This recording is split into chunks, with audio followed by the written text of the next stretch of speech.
Existen más de 7.000 lenguas en el planeta, la gran mayoría son habladas por pueblos indígenas y de no implementar acciones concretas, muchas de estas lenguas podrían desaparecer antes de finales de siglo.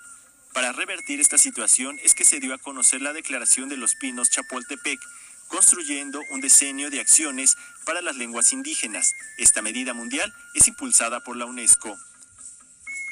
La necesidad apremiante de adoptar medidas urgentes a nivel comunitario, nacional e internacional para recuperar, proteger, conservar, revitalizar, fomentar y desarrollar las lenguas indígenas hizo extender el Año Internacional de las Lenguas Indígenas a un decenio. Ese es un gran logro, lo que permitirá diseñar y poner en marcha políticas públicas en beneficio de la diversidad lingüística y cultural de nuestros pueblos.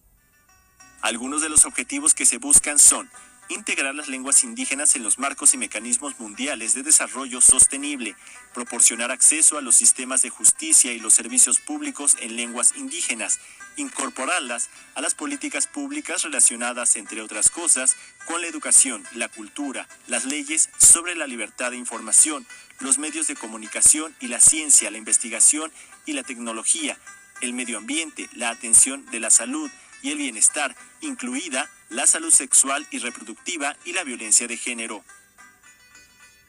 Vamos a impulsar el rescate de las lenguas que están en riesgo, vamos a reforzar las culturas, nuestra identidad, defender las tradiciones, las costumbres, ante la falsa concepción de modernidad. Todo esto se ha padecido durante mucho tiempo. El racismo y la discriminación. El pensar que si se habla una lengua, estamos hablando de atraso cultural, eso no es civilización. Todo esto se ha hecho, entre otras razones, para oprimir y someter. Cuando lo más importante de México y de los países está precisamente en su riqueza y su diversidad cultural. Se busca garantizar una educación inclusiva y equitativa de calidad, incluida la educación bilingüe, multilingüe y en la lengua materna, apoyar a los pueblos indígenas en la salvaguarda de su patrimonio inmaterial, crear un entorno propicio para la iniciativa empresarial y que los estados cumplan las normas internacionales sobre el tema para garantizar la supervivencia, dignidad y bienestar de los pueblos indígenas. Desde nuestros idiomas hemos resistido. Saludo y abrazo este esfuerzo mundial que acompaña a las lenguas indígenas para evitar su silencio. Los idiomas tienen mucho que enseñarnos con la epigrafía que guardan en la piel. Tenemos que trabajar con los educadores de los pueblos, los ancianos que enseñan qué verbo usar para dirigirse a un niño, las palabras que enseñan cómo se ríe una mujer y un hombre, que todos somos seres vivos hasta las piedras, que existe un pensamiento, vida que dice que somos una jícara de agua, que una vez derramada ya no hay nadie que la levante. Trabajemos juntos para que nuestros idiomas sigan brotando como el sol y florezcan como la luna.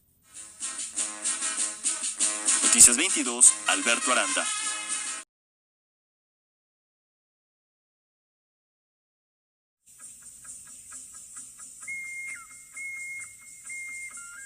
La declaratoria viene a reiterar, a afirmar esta necesidad de transformación social y nos viene a dar una guía, también una pauta de justo por dónde continuar construyendo el camino hacia esta vivencia distinta de las lenguas indígenas, hacia el cumplimiento también de los derechos lingüísticos de los pueblos indígenas. Y bueno, también México ya tiene, digamos, un avance también en este sentido, con la existencia de una ley que regula los derechos lingüísticos de los pueblos indígenas y que también contiene parte de estos principios de la declaratoria, como es el principio de corresponsabilidad.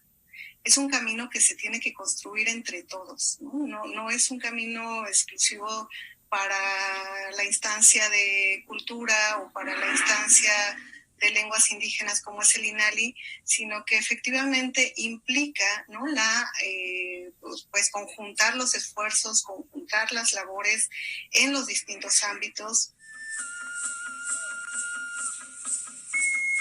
Creo que uno de las aportaciones de la declaratoria también es presentar estas distintas fases y nos digamos, sí nos permite tener una fase de planeación, ¿no? Cuando hablamos de esta parte de transición, ¿no?, que es en la que estamos hasta el 2021, es generar las líneas más específicas en cuanto al cumplimiento de la declaratoria, de poder encaminar las distintas acciones del Estado mexicano en concordancia con esta declaratoria. Y como bien mencionabas, efectivamente ya hay algunos pasos andados. Como mencionábamos, la ley y una serie de normas también nacionales e internacionales que existen. Ahora el reto es cómo hacerlas vigentes en términos de materializarlo en servicios, en información, ya en el ejercicio mismo de esas normativas efectivas. Y una parte muy, muy relevante que está planteada en el plan es la centralidad en los pueblos indígenas, ¿no?, que coincide totalmente con los principios actuales del gobierno federal, ¿no?, de no dejar a nadie atrás, no dejar a nadie afuera, y de que se pueda reconocer la autonomía de los pueblos indígenas para tomar las decisiones en cuanto a pues sus actividades, pero en cuanto también a sus derechos lingüísticos. Mucho del trabajo tiene que ser, que se está planteando, es en cuanto a la generación de normativas, que además es parte del documento, que también, de los planteamientos del documento del decenio, ¿no?, la generación de nuevas normativas que regulen la actuación de las instituciones, la generación de políticas públicas más pertinentes y la capacitación e información de servidores públicos, ¿no?, porque actualmente hay una gran cantidad de servidores públicos que desconocen la existencia de derechos lingüísticos o que desconocen la existencia de la diversidad lingüística, y que en ese sentido pues falta esta formación, esta capacitación para que se pueda dar una atención pues mucho más adecuada y pertinente.